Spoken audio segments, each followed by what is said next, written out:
The first crack sounded like a gunshot. Daniel Hayes froze on the third-base concourse raincoat half-zipped flashlight beam cutting through the crowd at Riverside Field.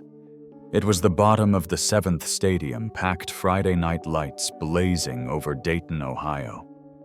People were laughing, spilling beer, yelling at the ump. They didn't hear it. But he did. The concrete beneath his boots shuddered again, a low, sickening groan that didn't belong to any ballpark sound. His heart kicked hard against his ribs. He spun toward the support column he'd been checking all week, the one he'd been told twice to stop obsessing over. A jagged line split across the surface dust, trickling like sand through an hourglass. Everyone off this deck. Now Daniel shouted, voice sharper than the PA system. A few fans glanced at him, annoyed. Then came her voice, smooth and cold behind him. Mr. Hayes, Olivia Carrington, said, perfectly pressed suit, untouched by the drizzle. You're not shutting down my premium seating in the middle of a sold-out game because you're having another feeling. Another crack. Louder. Closer. Daniel turned on her, rain and stadium light catching in his eyes. This place is going to give way, he said. You keep them up here, and people are going to die. He saw the cameras swing toward them. He saw security hesitate. He saw Olivia's face, all PR and polish, start to crack. Not from fear of the structure, but from fear of losing control. He took one step toward the nearest usher voice, rising above the roar of the crowd. Clear the section.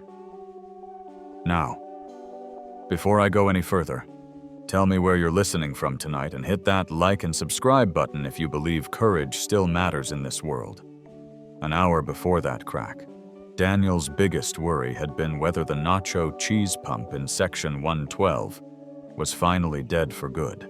At 37, he was head of maintenance at Riverside Field, which sounded more glamorous than it was. His days started before sunrise and ended long after the last firework fizzled out over the Ohio River. He fixed busted toilets, coaxed 30-year-old wiring to behave, and knew every squeak and rattle of that aging stadium like other men knew their own trucks. He hadn't always been the guy with a tool belt and a stained ballpark polo. There was a time, not that long ago, when Daniel Hayes P.E. was printed on crisp white business cards, and city officials actually listened when he talked about load limits and safety codes. Before the layoffs. Before the council decided the developer's promises mattered more than the inspector's warnings. Before he refused to sign off on a project and found himself out of a job 2 weeks later. Then 6 months after that, his wife Laura didn't come home from her night shift at the hospital. Drunk driver. Instant. No goodbye. Now it was just him and Mia. Mia was 8 all elbows and missing teeth and soccer cleats. They lived in a small duplex on the west side, his framed engineering license leaning against a wall he still hadn't gotten around to painting. Every other weekend, she sat in the cheap seats at Riverside Legs, swinging, waving at him when she spotted his orange maintenance vest. He worked overtime every chance he got. Not because he loved the smell of stale beer and bleach, but because Mia was growing and groceries were expensive and grief didn't pay the bills. What he did still love was the feeling he got when something dangerous was fixed before anyone got hurt. That was why the hairline crack in the upper deck support column had been eating at him for days. He'd filed the report, sent the email, printed out the photos, and put them in front of management. The answer had been the same every time. Engineering firm says it's fine, Danny. We can't shut down a whole section based on your concerns. The last meeting, Olivia herself had been there. Olivia Carrington, owner of Carrington Holdings, savior of Dayton's riverfront face of the new downtown. Younger than most of the board, richer than all of them. Perfect hair, harder eyes. She'd built half the high-rises that now cast long shadows over neighborhoods that used to see the sunset. He'd watched her scan his report like it was a menu she'd already decided against. "You were a city inspector once, right?" she'd said, not quite a smile on her lips. "And now you're in maintenance. I appreciate your passion, but we have experts on retainer." The executives had laughed a little too loudly. Daniel had stared at the crack in the photograph, knowing no one else in the room would lose sleep over it. That Friday night game, the one with the fireworks and the giveaway bobbleheads, was supposed to be just another shift. Daniel had kissed Mia's forehead before he left, promising to bring her a foam finger if there were any left over. Instead, as the stadium shook around him and Olivia tried to shut him down in front of thousands that ignored, Crack finally spoke up. And for the second time in his life, Daniel Hayes had to decide whether he would stay quiet to keep his job or raise his voice to save people who didn't even know they were in danger. Daniel had been shouted at before. Stadiums are loud places run by louder people. But what happened after he barked that order, after the deck shuddered and he forced the ushers to start clearing people, was something else entirely. The section emptied quickly, though not without protest. Fans cursed him for ruining their view. Parents complained about missing home run balls. A few teenagers filmed him laughing as they narrated to their followers about some maintenance dude having a meltdown. And when Olivia Carrington finally relented, because the tremor shook the railings hard enough to make even her eyes widen, she did so with the grace of someone swallowing a mouthful of glass. The worst part wasn't the yelling or the looks. It was Mia. She had been in the family area behind right field, waiting for him to walk her back to the employee lot after the game. She hadn't seen the cracks, hadn't heard his warnings, hadn't watched him stand alone against the owner in front of thousands. She had only seen the aftermath. The usher brought her to the concourse, while fire inspectors filed in, and she pressed herself against Daniel's side, with eyes too big, too worried. "Dad, why were people mad at you?" That question hurt more than Olivia's glare. He knelt, brushing a bit of concrete dust off her cheek. "Because sometimes people don't like being told something they don't want to hear." "Even if it's true," she whispered. He didn't answer right away. He held her instead, wishing he could build a world where truth didn't cost so much. By midnight, the inspectors had signed off on the area as safe for temporary use, though their expressions said otherwise. Olivia disappeared into the suite tower without another word, trailed by her assistants, like sharp-dressed shadows. Daniel drove home with Mia asleep in the back seat, clutching her foam finger like a shield. He didn't sleep at all. The next morning, his phone started vibrating at 5:42 a.m. By the time he reached the stadium for his shift, rumors had already spread through every corridor. "That's the guy who shut down Carrington's premium deck. Corporates furious. Olivia nearly fired the whole engineering team because of him. Hope he's got another job lined up." He walked through it quietly, chin slightly lifted, though every word dug into him. He had always preferred being invisible. No one blamed you when they didn't know your name. But now everyone knew his. When he stepped into the maintenance office, the room fell silent. 4 men and 2 women turned toward him, with looks that weren't cruel, but cautious, like standing too close to someone who'd been struck by lightning. His supervisor, Tom Grady, cleared his throat. "You really stirred things up last night, Danny." Daniel eased into a folding chair that squealed beneath his weight. "I did what was right." Tom closed the door, voice lower now. "Listen, the inspectors didn't condemn anything. They said it's stable."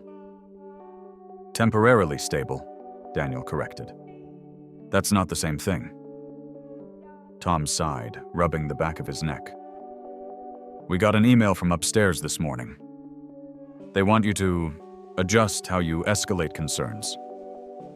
Adjust, Daniel repeated. Yeah, meaning don't cause scenes.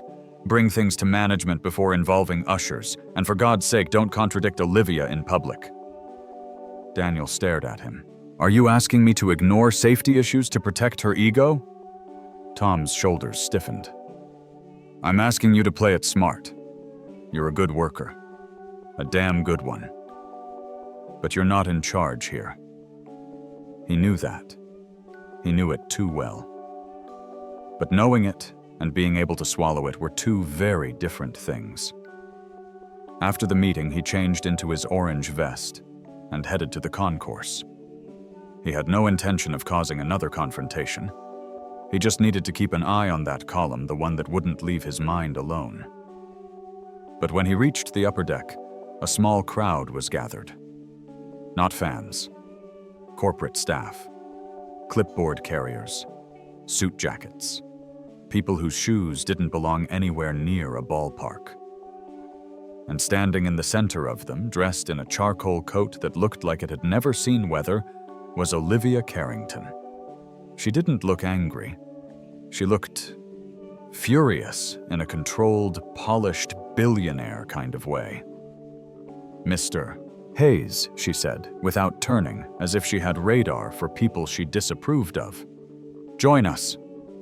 The suits stepped aside, forming a semicircle. Daniel moved toward them, pulse steady but heavy. We're reviewing this disruption from last night, Olivia said. It appears the inspectors saw no structural emergency. Daniel kept his voice level. They saw a problem. They just didn't want to shut the deck down mid-game.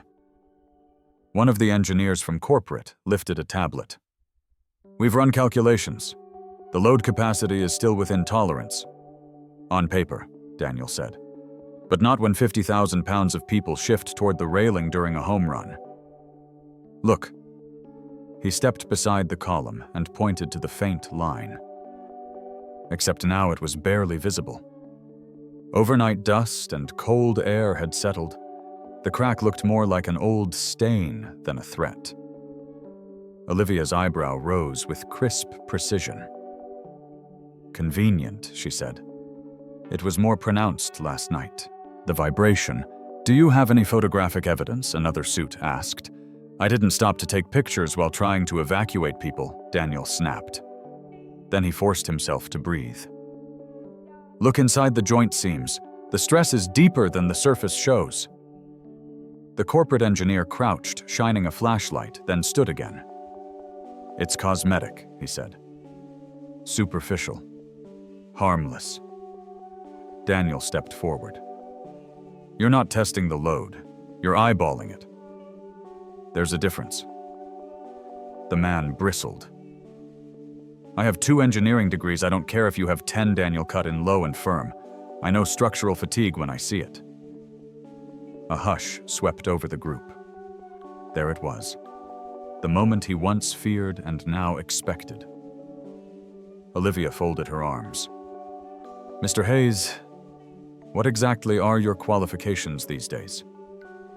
He felt the sting before the words were even finished. This was the part of himself he never talked about. The fall. The headlines. The accusation that he had compromised economic growth by refusing to approve a project. He swallowed slowly. I used to be, she repeated, eyes narrowing. But now you're staff here. Maintenance. And while we appreciate your enthusiasm, we can't halt operations based on instinct. It's not instinct. Your supervisor agrees with us. Tom stared at his shoes. Daniel's chest tightened. Olivia stepped closer, lowering her voice so only he could hear. If you want to keep your position, Mr. Hayes, you will stop undermining my team. Do we understand each other? Her words were quiet. Quiet words can cut the deepest. Daniel didn't answer. He didn't trust what might come out if he did. That's all she said, turning away. The suits dispersed. Daniel stood alone in the cold air, the stadium stretching around him like a hollow shell. Below, workers set up for a charity event. Families laughed on the plaza. Everything looked normal, but normal had cracks too. When he picked up Mia from school that afternoon, she climbed into the truck with her sneakers still muddy from recess. She buckled herself in, then studied his face for too long. "Did something bad happen?" she asked. "Nothing you need to worry about," he said. "Dad, you look like when Mom died." He closed his eyes, just for a moment. He wasn't prepared for that. Wasn't prepared for how deeply children could see without meaning to. He reached back and squeezed her foot lightly. "I'm okay, really." She leaned toward the window, watching the river slide by. "I heard some kids saying you were in trouble, that you broke the stadium or something." Daniel's hands tightened on the wheel. "You didn't break anything," Mia added quickly. "I told them that." Her voice wavered. He wanted to pull over, hold her, tell her none of this would touch her life. But he couldn't lie to her. "You did the right thing," she said. "Didn't you?" He nodded once, feeling the answer more than saying it. That evening, he sat at the kitchen table long after Mia fell asleep. Bills were spread out. His bank app stared at him like a dare. He looked at the framed engineering license leaning against the wall, collecting dust. Could he risk losing this job? Could he risk staying silent? By morning, emails had circulated. Staff had been reminded about protocols. A memo announced that unnecessary safety escalations could result in disciplinary review. His name wasn't on the memo. It didn't need to be. And yet, that wasn't the breaking point. The breaking point came that night, right as the sun dipped behind the river and shadows stretched long across the empty stadium. Daniel was doing a solo walk through, the sound of his boots echoing in the concrete corridors. He reached the upper deck again. Habit. Worry. A father's instinct to check on the things that could fall. He crouched beside the column. This time he didn't need a flashlight to see it. The crack had widened. Barely, but unmistakably. And when he pressed his fingers lightly against the concrete, he felt something he hadn't felt before. Movement. A breath beneath the surface. A promise that the next time there wouldn't be a warning. The stadium was silent around him, but the pressure inside him tightened like a held breath. Something was coming. And he knew down to the marrow that if no one listened soon, the cost wouldn't be measured in angry emails or lost jobs. It would be measured in lives. The next evening should have been routine late-season scrimmage, half-empty stands, mild weather settling over the river like a sigh. Nothing special, nothing dangerous, nothing that should have made Daniel Hayes feel the way he did as he walked the concourse with his flashlight and clipboard. But he couldn't unfeel the tremor he'd sensed last night, the subtle flecks of concrete beneath his fingertips. He couldn't unsee the way that crack had widened in the dark, like the column itself was finally done pretending. And he absolutely couldn't forget the look on Mia's face when she'd asked if he'd done the right thing. The game had drawn a modest but energetic crowd, local kids' night cheap seats, full of school shirts and sticky fingers. The upper deck, thankfully, wasn't packed. Still several hundred people up there. Still too many lives depending on concrete that no longer deserved their trust. The announcer's voice crackled over the speakers as Daniel climbed the stairwell alone, boots echoing beneath the hum of the stadium lights. He wasn't supposed to be up here right now. Management had reassigned him to routine maintenance checks on the lower levels for the foreseeable future. But he'd seen the updated schedule. Nobody had been assigned to verify that column tonight. No one wanted to see what he was seeing. He stepped out into the open-air deck. The air had a faint bite, early fall, drifting toward something colder. He moved toward the support beam. He didn't have to kneel this time. The crack was visible from 5 feet away. His breath hitched not from fear, but from the brutal confirmation of everything he'd been trying to push through the layers of denial around him. Then the deck vibrated. Not loudly, not dramatically. Just a subtle roll, like the whole platform shifted half an inch and settled again. The crowd felt nothing. He felt everything. He reached for his radio. "Control, this is Hayes. We need to clear the upper deck immediately. I've got active structural." The voice cut him off. "Hayes, you were told you're off that assignment. Leave the area. That's an order. I'm telling you the deck is moving. There are families up here. We don't have time for Daniel. Leave it. Now." The radio clicked dead. He stood frozen for half a second, fury burning under his skin. But then another vibration rolled beneath him, longer this time. People in the nearest row glanced around, confused. The decision was made. He didn't need permission to save a life.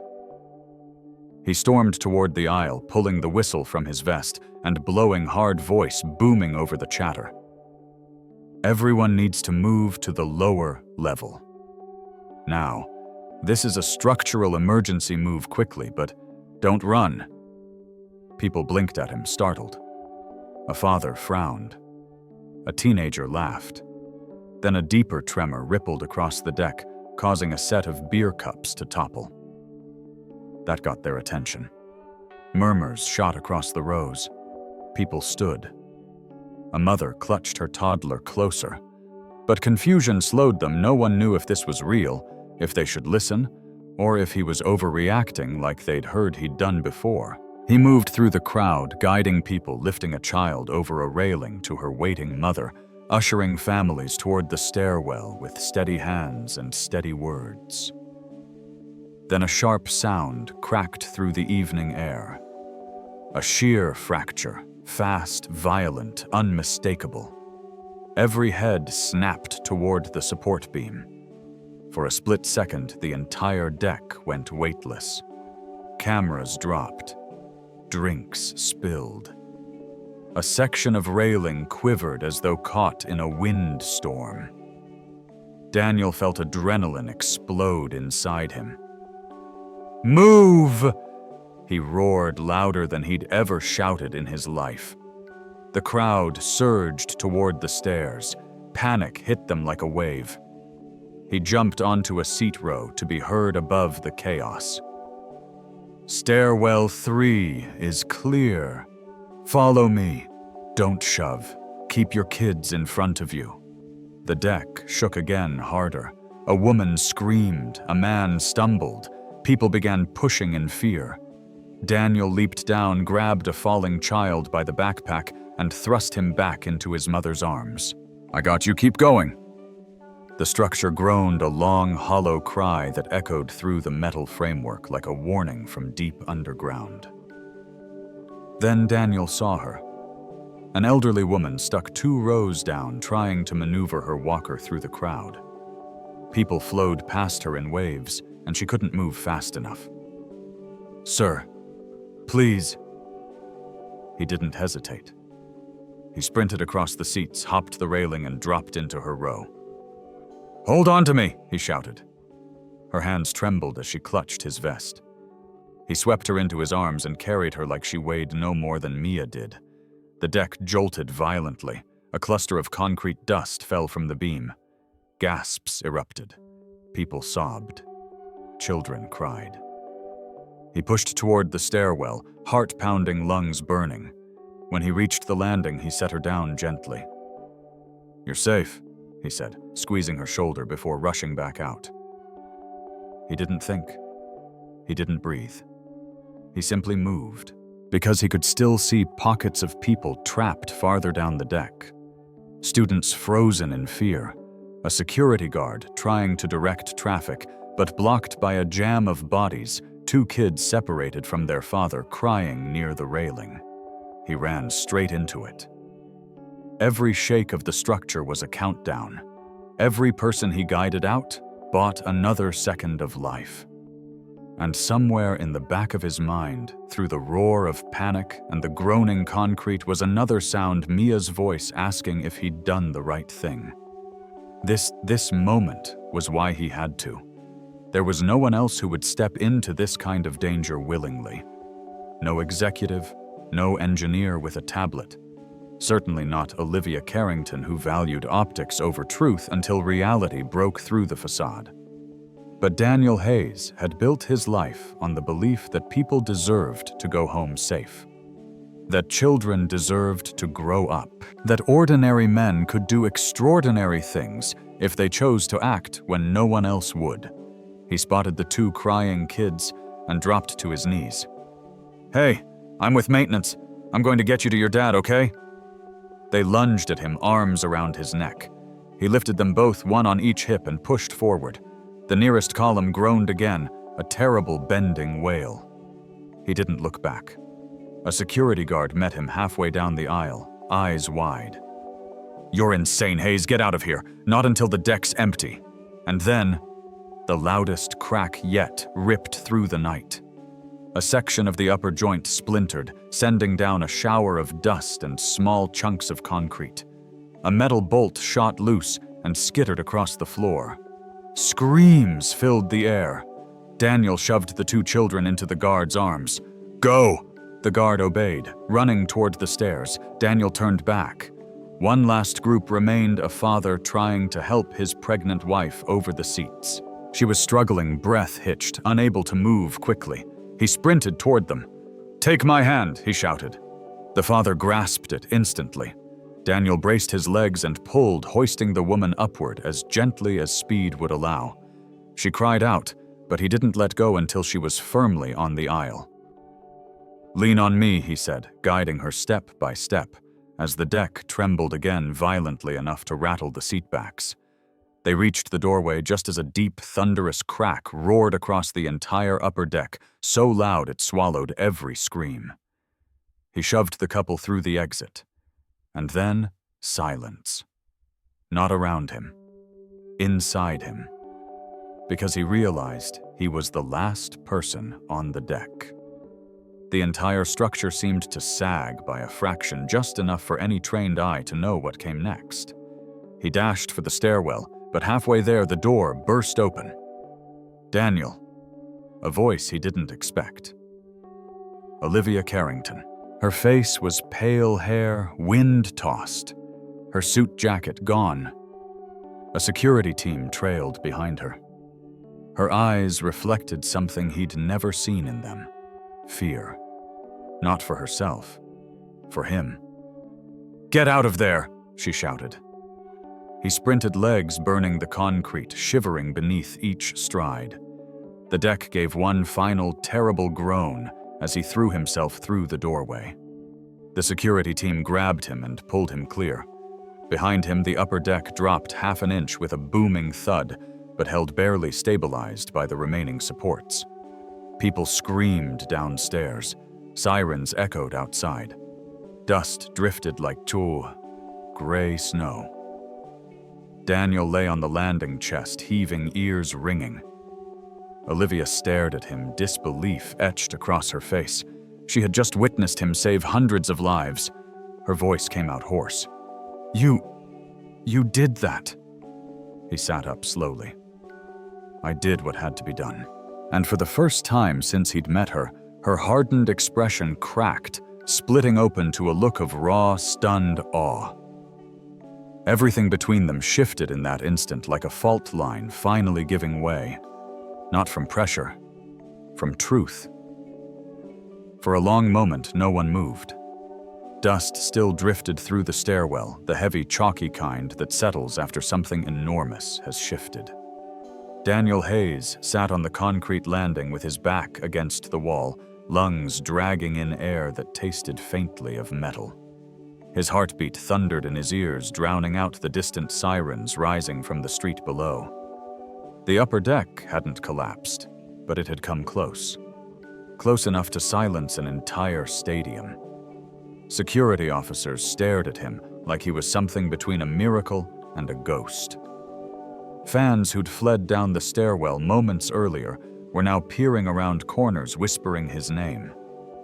Parents clutched their kids a little tighter, pointing at him with wide, shaken eyes.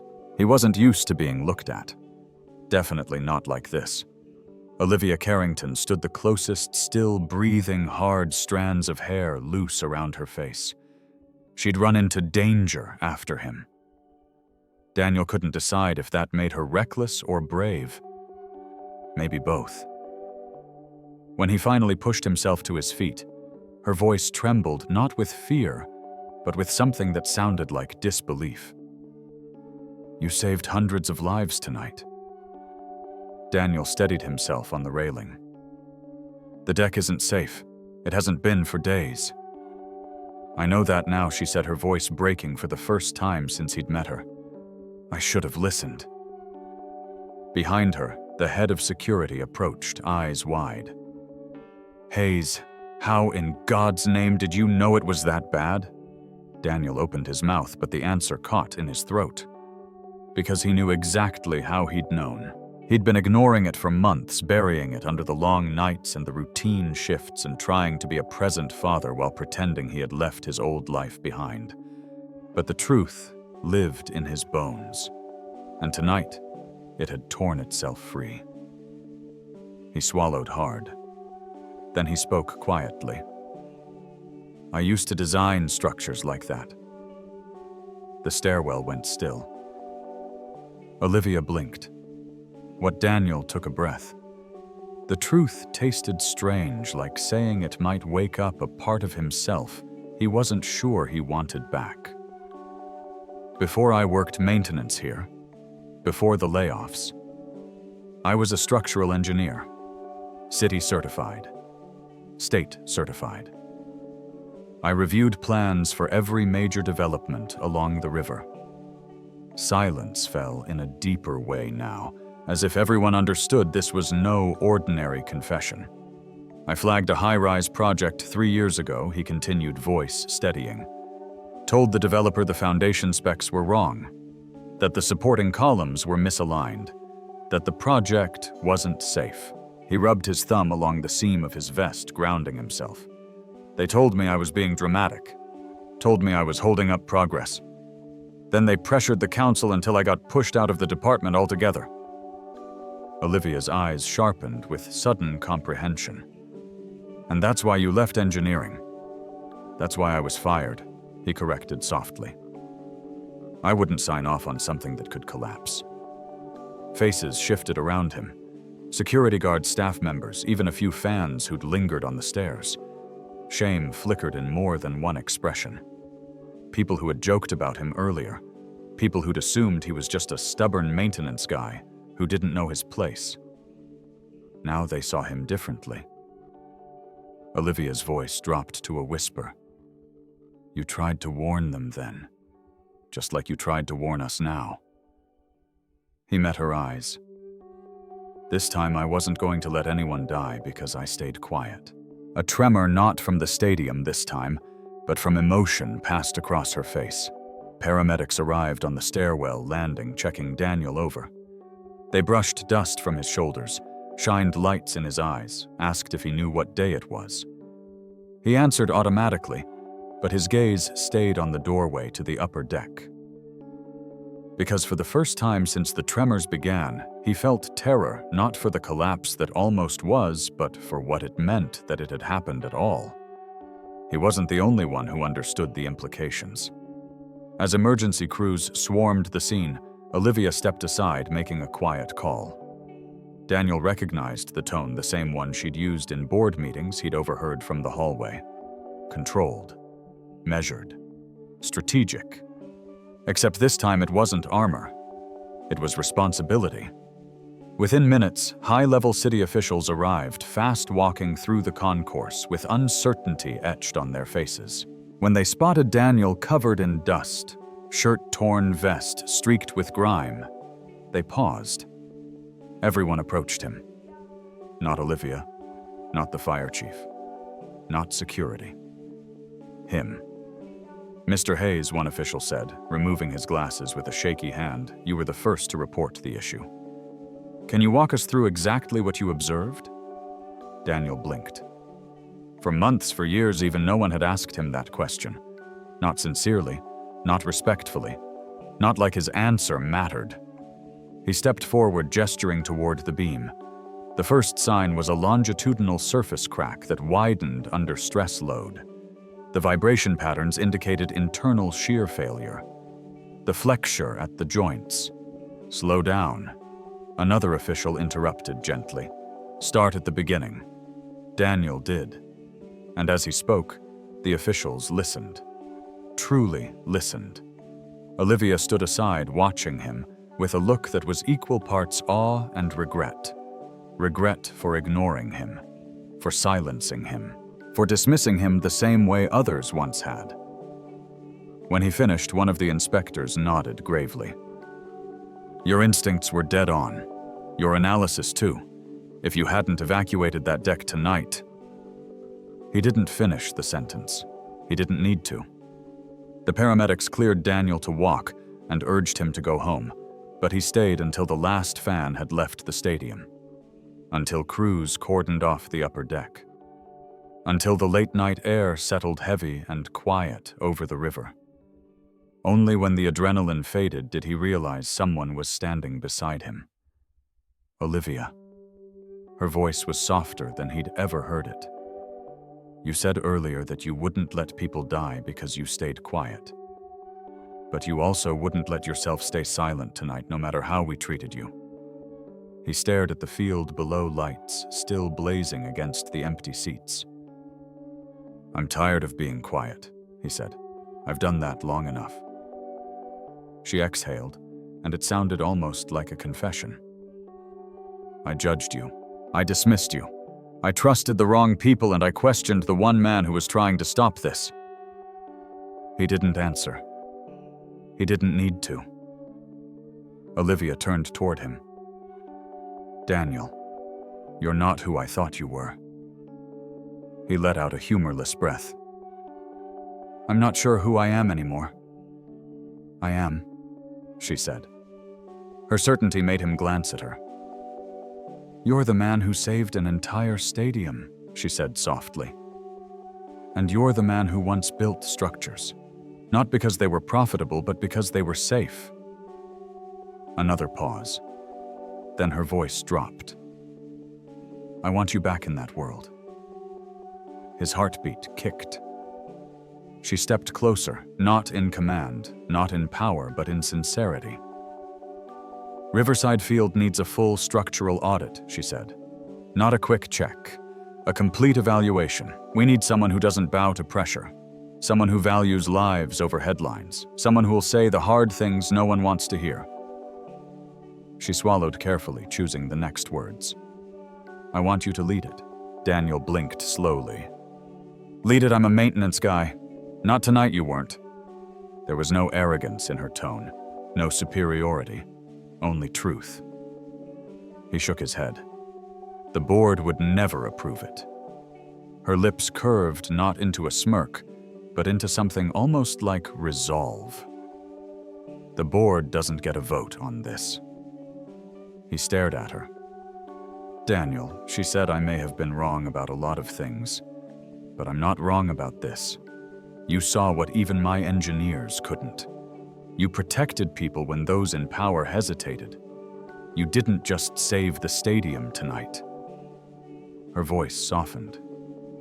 You saved me from who I've been. He swallowed hard. The river breeze carried the faint smell of dust. I don't know if I'm ready to go back, he said. That's okay, she replied. But the city needs you anyway. A new silence settled between them. Not heavy this time, but full of possibility. For months, Daniel had felt small, reduced. A former engineer turned janitor of structures other men built wrong. Tonight, every lie he'd been told about himself had cracked open. And through those cracks, something else was emerging. A role he hadn't asked for. A chance he hadn't expected. And a responsibility he could no longer refuse. As crews continued assessing the damage and officials spoke in hushed tones nearby, Olivia's voice cut through softly. "Think about it tonight," she said. "Tomorrow things will have to change." He nodded, unsure of where the next step would lead.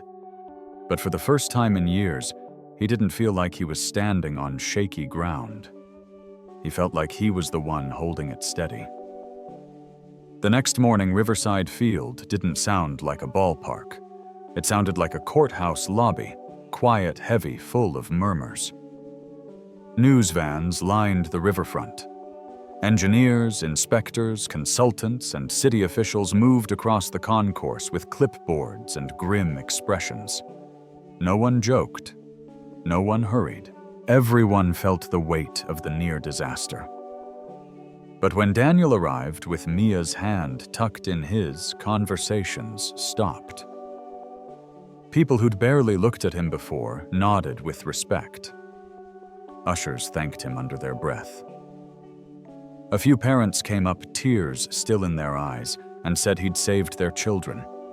Even security officers, usually too busy or too proud to acknowledge maintenance workers, stood aside to let him pass. And then Olivia Carrington walked toward them. She wasn't dressed for the cameras. No business suit, no diamond earrings, just a windbreaker and jeans, hair pulled back like she hadn't bothered with the mirror that morning. She didn't look like the owner of one of the largest development groups in the Midwest. She looked like someone who'd been humbled. "Daniel," she said softly, "I've already informed the board that the stadium will stay closed until the full audit is complete. Your audit." People nearby turned, startled. He shifted, uncomfortable with attention. "I haven't given you an answer."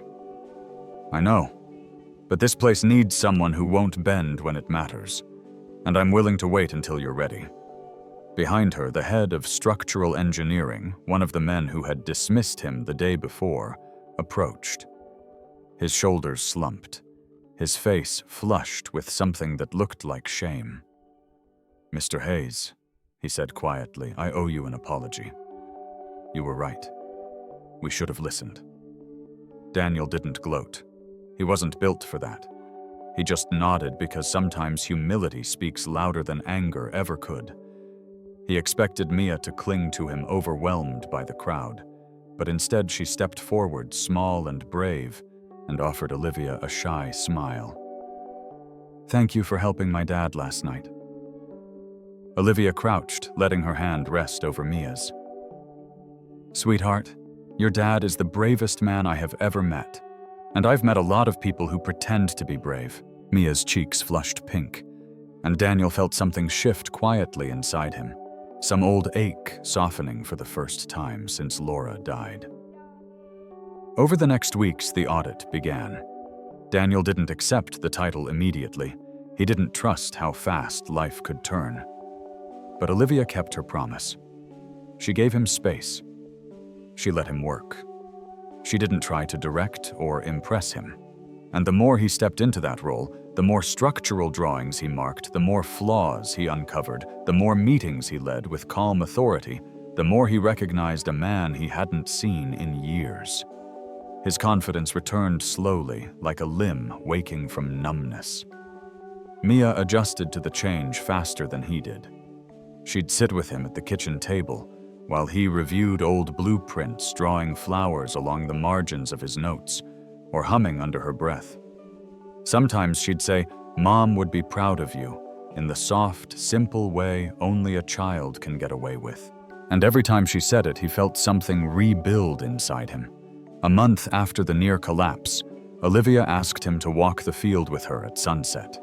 She didn't talk about business or the board or even the repairs. She asked about Mia's school, about the duplex they lived in, about Laura, gently, respectfully, like someone who finally understood grief wasn't a topic you barged into. As the last orange light hit the empty grandstands, she looked at him with that same unguarded expression she'd worn the night of the disaster. "You didn't just save people, Daniel. You reminded me who I want to be." He didn't answer. But he didn't look away either. Months passed. Winter settled over the river, then spring returned with fresh paint and rebuilt beams, and a stadium that finally earned the word safe. When opening day arrived, the entire community gathered not to celebrate a baseball team, but to reopen a place that could have become a memorial instead of a field. At the ceremony, the mayor said a few official words. The board members gave their predictable speeches. But when the mic was handed to Olivia, she surprised everyone. She didn't talk about leadership or investment or economic development. She talked about one man who refused to stay silent. She talked about the night he saved hundreds of strangers. And then she looked at Daniel standing beside Mia in her new team cap. And she said the one thing he never expected to hear: courage isn't loud. It's steady. And because of Daniel Hayes, this stadium stands today. The crowd rose to their feet. Mia squeezed his hand so tight he thought she'd never let go. Later after the ceremony, Olivia pulled him aside. "The offer still stands," she said. "Director of Safety and Structural Integrity, full benefits, full authority. No one will ever silence your voice again." He looked out across the field, the new steel glinting, the repaired beams strong and steady, the community buzzing with hope rather than fear. "Yeah," he said quietly. "I'm ready." And for the first time in a long time, he truly meant it. A year later, Daniel wasn't just rebuilding structures. He was rebuilding a life. Mia thrived in a home where her father no longer carried the weight of regret. Olivia became a constant presence, sometimes professional, sometimes not always respectful, always real. The stadium became a symbol, not of failure waiting to happen, but of what can be saved when someone chooses to stand firm. And Daniel learned something unexpected. You don't need a cape or a title to be a hero. You just need to speak the truth, even when your voice shakes. Even when no one listens.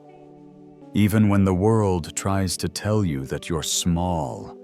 Because sometimes the quietest man in the room is the one holding everything up. And when people finally see that, really see it, it has a way of strengthening not just buildings, but hearts.